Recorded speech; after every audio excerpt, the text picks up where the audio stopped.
You can get out of jail. You can just walk right out. No, I can't. I can't just get out of here. You have imprisoned yourself in a truth because you refuse to see the unlimited possibility that lies within all. So what we think are our truths that we fight for are our prisons. Do you hear what I'm saying? And someone comes to liberate you from the prison. You really want to get out. But you're so attached to your truth, your myth, the part you have been playing for so long. You hear what I'm saying?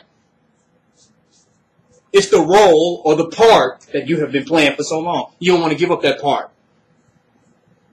You was Eddie Murphy in what? Trading Places. The poor version. And you didn't want to change your role to Coming to America. You understand what I'm saying? Same damn actor.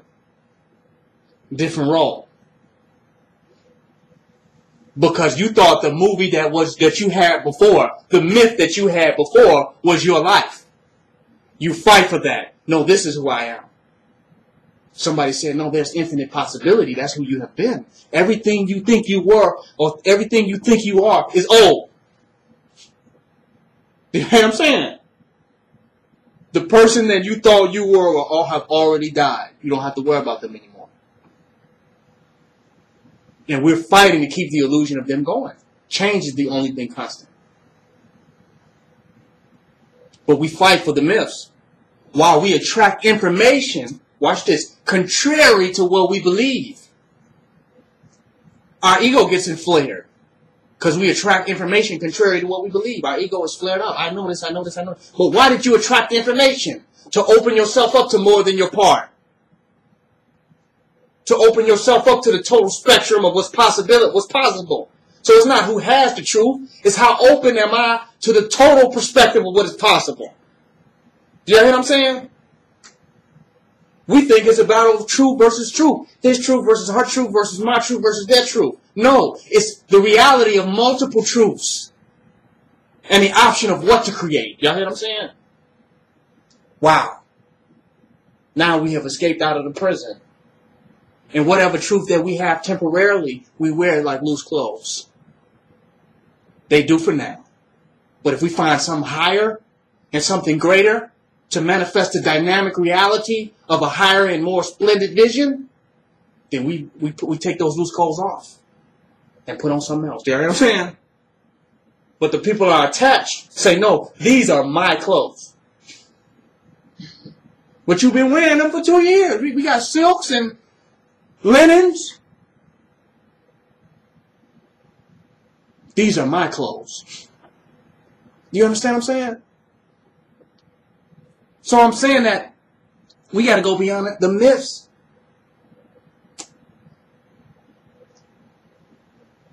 We got to go beyond mythology consciousness. That's how we got duped in Christianity, Judaism, and Islam. Because we were looking for any myth.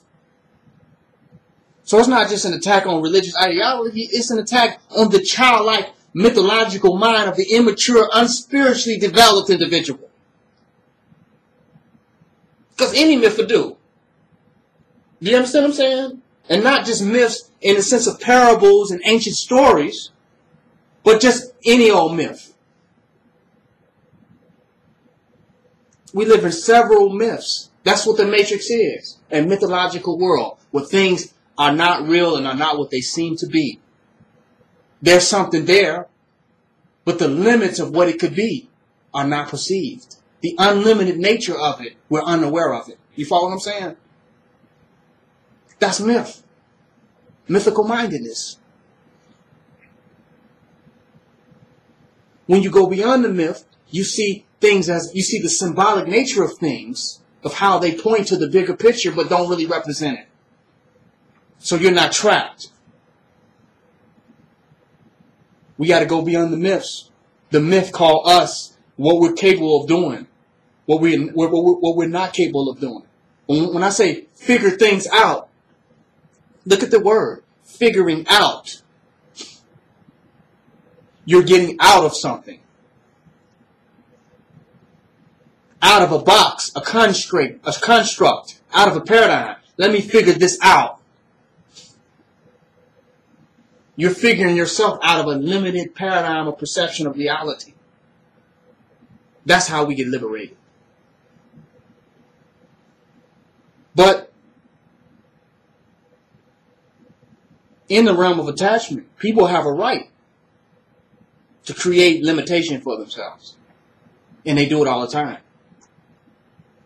But if they want something more, then they have to be willing to let those limitations go to have another experience. And it may be completely unorthodox and completely beyond what they could have imagined. How do you go beyond your imagination? Give it up. You want to go beyond imagination? Give up imagination. Give up what we have imagined. What's some of the things we've imagined? That Jesus Christ came and out of the sky and just Mother Mary had him and he's going to come back on the clouds. That's imagination. We want to go beyond imagination? Give it up. Give up all the things that we are imagining. You know what things that we are imagining?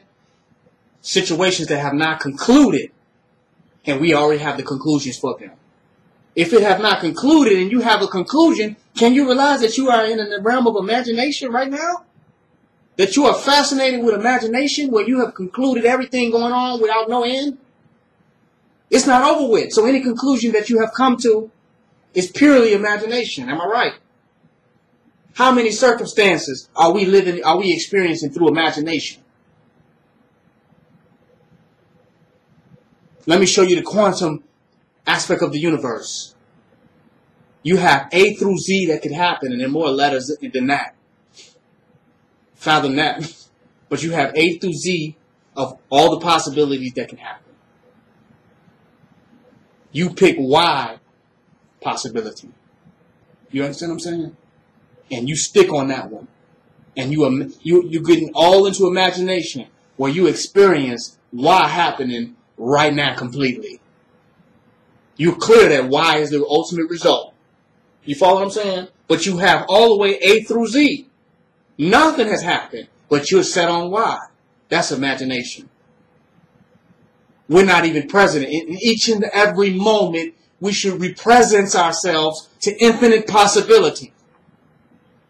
Because if we open ourselves to infinite possibility, we know it's not just Y. It just might be you. Huh? It just might be I. It could be C. And it might be what you want it to be. Do you hear what I'm saying? But you stuck on Y. That's what you stuck on. And that's your imagination. And if you could go beyond that, you could see that what you want can be. And that is you. And that is I. You know what I'm saying? And I know it, but it's deep. So we got to alter our consciousness in every moment. We're talking about waking up the world. But we cannot alter our consciousness moment to moment. We have become fatalistic. It's over with.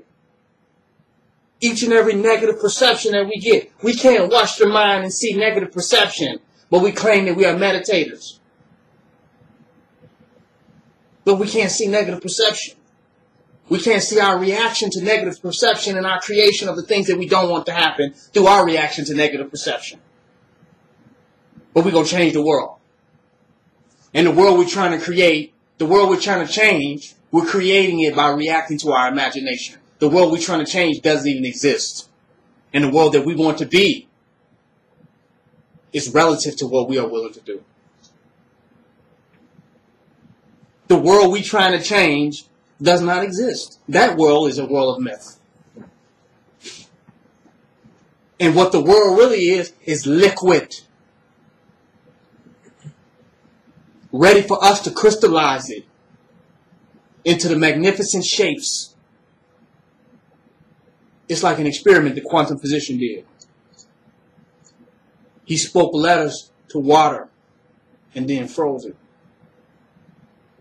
And then he went and got a microscope and looked at the different crystal formations that the water took on due to the different words that he spoke to it. So the water had no real molecular structure of its own. It was relative to the energy that he put into it. That's what the universe is. It's nothing. It's nothing and everything you want it to be. At the same time. Wow. The question began to ask, what are we energetically prepared to want it to be? How much are we able to channel our awareness in each and every moment of our experience to guide its creation process to the divine result that we want to manifest? That's what it boiled down to. So this is just not another good lecture. This should be taken into our awareness, into each and every aspect of our day. Nothing and nobody is real, and the only reality that you will experience is one relative to the state of energy and vibration that you're in. Yesterday is over with. I'm going heavy now. Wow. You have to be insane to fathom this. Yesterday is over with, but many of us will get up tomorrow